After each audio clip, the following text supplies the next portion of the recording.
कभी आपने सोचा है एक हॉस्टल में छुपे सच कितने खौफनाक हो सकते हैं? पुणे के कोथरूड इलाके में एक पुराना सा हॉस्टल है जहां हर शनिवार की रात एक अजीब नियम बन जाता है। अगर आप उस रात सो गए तो अगले 6 दिन आपकी नींद किसी और के हाथ में होती है। ये कहानी है राहुल की। एक 18 साल का टॉपर रत्नागिरी से पुणे पढ़ने आया।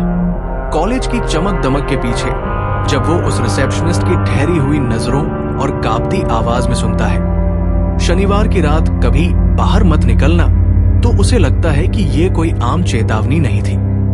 दोस्त रवि उसे चुनौती देता है। डर सबको होता है, चल नाइट आउट करते हैं। रात के 2 बजे क्लब से निकलकर जब राहुल उस सुनसान हॉस्टल में वापस आता है तो गेट्स खुले, लाइट ब्लिक फ्लिक कर बुझी है और पूरे हॉलवे में सन्नाटा गूंजता है।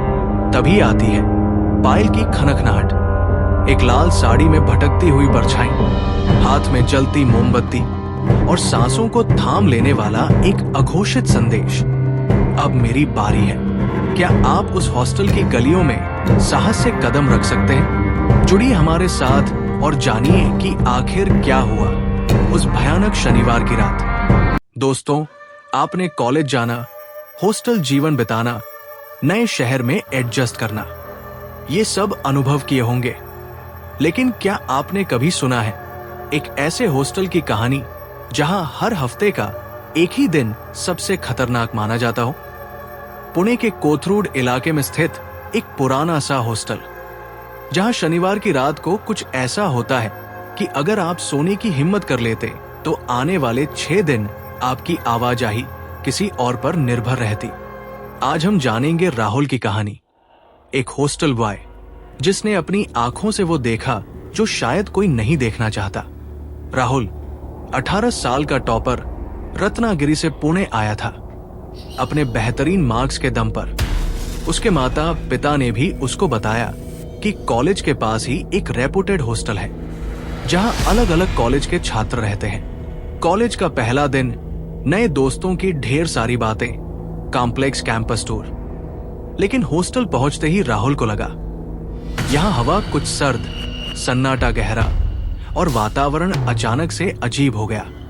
बेटा, ध्यान रखना, शनिवार की रात कभी बाहर मत निकलना, चाहे बिजली चली जाए, चाहे कोई दर्दनाक पुकार आए, कमरे से बाहर कदम मत रखना। ये शब्द थे रिसेप्शनिस्ट की चेतावनी। राहुल ने सोचा शायद कोई परंपरा या कभी कोई भूत प्रेत की कहानी हो। मगर जब उसने रिसेप्शनिस्ट के कांपते होठों और धुंधले स्वर को सुना तो दिल में एक अजीब से डर ने घर कर लिया। बेटा, ध्यान रखना, शनिवार की रात कभी बाहर मत निकलना, चाहे बिजली चली जाए, चाहे कोई दर्दनाक पुकारा आए, कमरे से बाहर कदम मत रखना। ये शब्द थे रिसेप्शनिस्ट की चेतावनी। राहुल वहां से निकलकर सीधा अपने रूम की ओर गया, जहां उसका रूममेट रवि पहले से ही इंतजार कर रहा था। क्या हुआ भाई? रिसेप्शन ने कुछ कहा? रवि ने उत्सुकता से पूछा। राहुल ने सिपाही सी आवाज में सब बताया तो रवि मुस्कुराकर बोला, भूत प्रेत की कहानी होगी शायद, पर सुनकर डर तो लगता है। वैसे कल यानी शुक्रवार की शाम को एक दोस्तों की पार्टी है, चलता है? राहुल ने थोड़ी झिझक के बाद हामी भर दी। ठीक है, चलूं, पर रात में जल्दी लौटूंगा।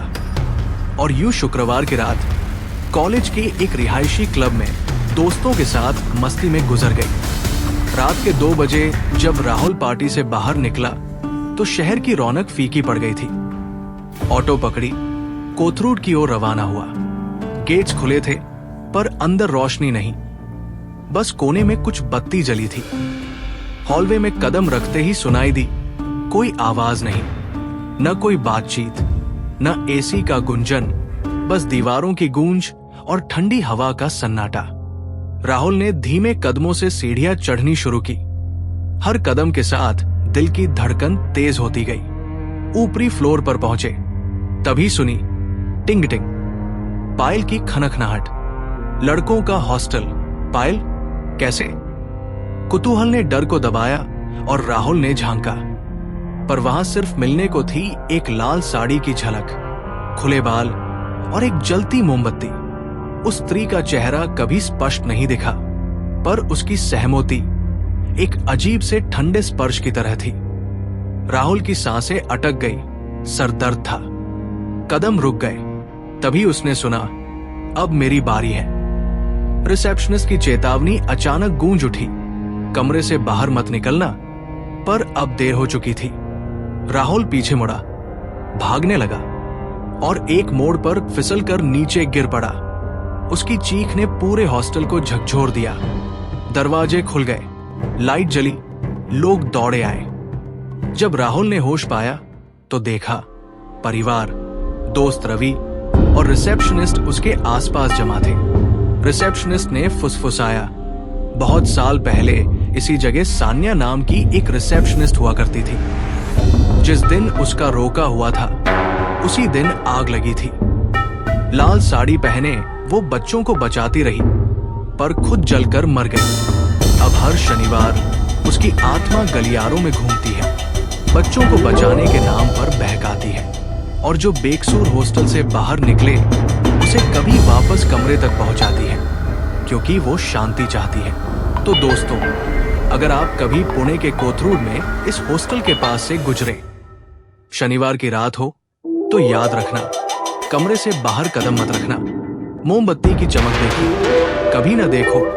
और अगर आप वो पायल की खनखनाहट सुनो, समझ लेना सान्या दरवाजे पर दस्तक दे रही है।